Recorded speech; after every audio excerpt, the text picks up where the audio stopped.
मुद्दा असा आहे की तुम्ही तुमच्या डोक्यात राष्ट्रवादी सोडायचा विचार आहे का?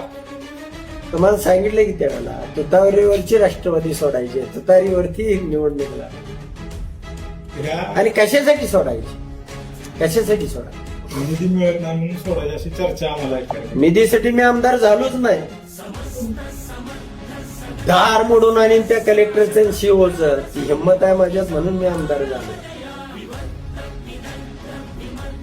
मी काय बाया तुरुंगात टाकून गडी झालो नाही, माझ्यामध्ये ती हिंमत आहे म्हणून झालो. निधी या तालुक्याला कमी पडू देणार नाही. ही जिल्हा परिषद, नगरपालिका, पंचायत समिती निवडणूक होऊ द्या, तुम्हाला या तालुक्यातल्या निधीचं चित्र दाखवतो.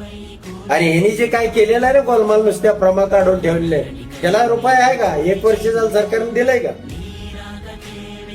कायदा आम्हाला बी कळतोय. 1 रुपया निधी देऊ शकत नाही. फक्त या तालुक्यामध्ये फक्त आमच्याकडेच निधी आहे. भावानं 50 कोटी. अरे 50 रुपये तरी दाखव, दाखव ना. प्रमा काढली म्हणजे निधी झाला का?